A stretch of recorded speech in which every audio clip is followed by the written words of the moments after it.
I'm Molly White, and you're listening to the audio feed of the Citation Needed newsletter.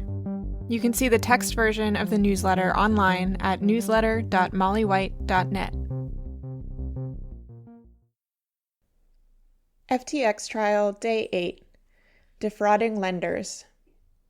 BlockFi's CEO testifies that the company wouldn't have loaned to Alameda Research if they had any idea what was really going on. This issue was originally published on October 14, 2023. It was a short day in court on Friday, and not a terribly exciting one. The day was spent questioning and cross-examining Zach Prince, the CEO of BlockFi, who was briefly introduced on Thursday. BlockFi had loaned money to Alameda Research, but was also a customer on FTX. Prince mostly testified about the former, helping the government make their case that Bankman-Fried is guilty of the charges of wire fraud and conspiracy to commit wire fraud on Alameda Research lenders. BlockFi was a crypto lending firm that, before everything went pear-shaped, offered lending services both to individual retail customers and to institutional borrowers like Alameda Research. Individuals could borrow cash against their crypto holdings or earn interest on them by lending them to BlockFi, who in turn lent those funds to their own borrowers. BlockFi had a very bumpy 2022. In May 2022, crypto hedge fund Three Arrows Capital imploded and defaulted on some loans they'd taken from BlockFi. In June, two other lenders called Voyager and Celsius blew up, sparking a panic in crypto lending in general. BlockFi experienced record-high withdrawal rates as customers decided to take their crypto back into their own hands, lest they end up waiting in line to receive some fraction of their assets, as had the customers of Voyager and Celsius. By late June, BlockFi needed capital, so they entered into an agreement with FTX's U.S. entity, in which FTX extended $400 million in credit to BlockFi, with an agreement that FTX could acquire BlockFi starting as soon as July 2023. Prince believed that as soon as that date was reached, FTX would complete the acquisition. Needless to say, that never happened.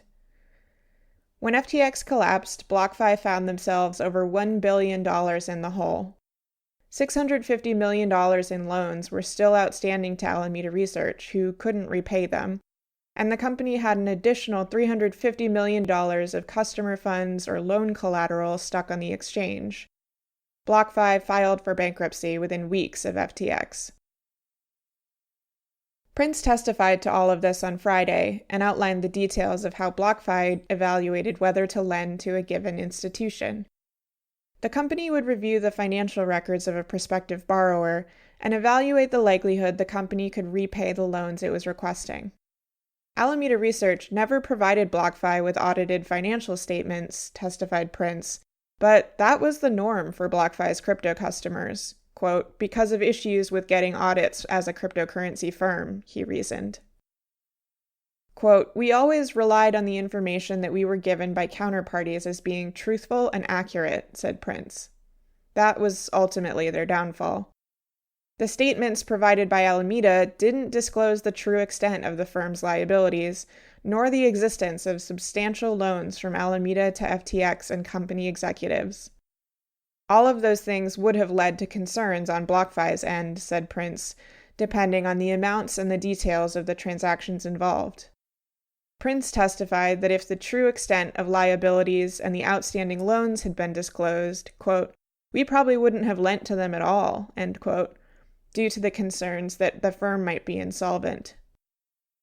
Regarding the loans to executives, it, quote, would have given us a lot of pause at a much smaller dollar number because it's just a really hard thing to explain a good reason for that to happen. Similarly, said Prince, if they had known that Alameda was trading with FTX customer funds, quote, I think we wouldn't have worked with them because that's not something that's appropriate. When things started to go bad at FTX, Bankman-Fried and Ellison tried to convince BlockFi not to recall their loans. Ultimately, Alameda put up more collateral to shore up those loans in the form of pledged shares in Robinhood and Grayscale Bitcoin Trust. Unfortunately for BlockFi, the ownership of this collateral was foggy, and there's been dispute ever since over whether they belong to the FTX estate, Sam Bankman-Fried personally, or the BlockFi estate. At one point, the defense team seemed to hope they could get Prince to implicate Caroline Ellison, and Ellison alone, in negotiating that deal. Posting additional collateral, quote, was being done by Caroline Ellison as CEO of Alameda at the time, asked defense attorney Mark Cohen. Quote, my understanding was that it was, Caroline who signed the doc, but at Sam's instruction, so I was messaging and emailing with Sam at the time. The defense quickly moved on. The defense's position that Ellison was solely in control of Alameda, with Bankman-Fried having no insight or control over what happened there, seems to be crumbling by the day. In addition to being one of Alameda Research's lenders, BlockFi was an FTX customer. They routinely stored the collateral they had received for loans on FTX, and they also stored customer funds on FTX. Prince testified that he believed FTX would never lend out these funds. Behind the scenes. As observers question what, if any, strategy the defense team is trying to take, some motion activity behind the scenes has revealed one possible line of attack. A document filed on October 12 seeks permission to pursue the argument that the government's, quote, misappropriation theory of fraud on FTX customers is flawed. Although several customers have testified that they didn't agree to their assets being moved off the exchange and used by Alameda Research for trading, the defense seems to be pursuing the argument that the specific terms and conditions may have technically allowed FTX to do so. Besides that, Bankman-Fried is still having trouble getting the Adderall he's prescribed for his ADHD, say his lawyers. He's supposed to get 4 doses a day, and they each last around 3 hours. This means that the dose he receives at 4 a.m., when he's awoken to go to court to meet with his legal team, has largely worn off by the time they meet around 7, and he doesn't get another dose until he's returned to jail, which is sometimes as late as 9 p.m. The Bureau of Prisons apparently won't allow his midday doses, which they consider a narcotic substance, to be transported by marshals and provided to Bankman-Fried, so he's been going without. The defense and prosecution have both apparently been trying to get the BOP to address the issue, which they hope will be resolved by Monday by putting Bankman-Fried on an extended release dose of the medication, which he has consented to. Both legal teams seem to be working hard to resolve this, which Bankman-Fried's lawyers acknowledged. The prosecution is likely concerned that a medication issue affecting his focus could raise appellate issues. Going forward. If timing allows, next week will likely bring the testimony of the following witnesses.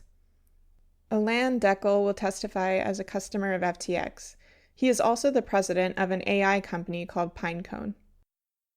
Richard Busick is a special agent with the FBI. He's a cell site analyst, meaning he analyzes records from mobile phone networks to establish a device's geographical location. The prosecution will be bringing him to establish that Bankman-Fried was in New York at various points in time, helping them establish venue for the case. Nishad Singh was FTX's director of engineering. He has pleaded guilty to 6 charges, including the same types of fraud and money laundering charges facing his co-conspirators, but also a campaign finance charge pertaining to straw donations allegedly made on Bankman-Fried's behalf. Singh personally wrote some of the code we saw in evidence last week during Gary Wong's testimony. Ramnik Arora was FTX's head of product, although his title didn't really match his job description. He mostly led up FTX's venture investing and was involved with the BlockFi bailout deal in mid-2022. He was also a member of the group titled Small Group Chat that has popped up a few times in government exhibits, the Signal War Room in which insiders tried to stop the FTX implosion. He has not been charged with any crimes. Delaney Ornelas has been identified by the prosecution as an Alameda Research employee who was, quote, involved in banking. However, the makeshift org chart published by Michael Lewis, which was apparently pieced together by on-site therapist and performance coach George Lerner, listed her as in charge of human resources at FTX US. Tarek Murad was a customer of FTX. The prosecution estimated that, quote, the vast majority of their case should wrap up next week, although it might spill one day into the next. The trial schedule is about to get a little weird here.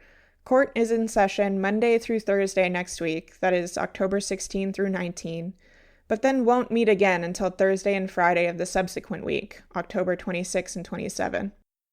This means that the defense case may begin as soon as the afternoon of Thursday, October 26. Thanks for listening to this issue of the Citation Needed newsletter. To learn how to support my work, visit mollywhite.net/support. If you would like to read the text versions of these episodes, sign up to receive the newsletter in your email, or support my work on a recurring basis, go to newsletter.mollywhite.net.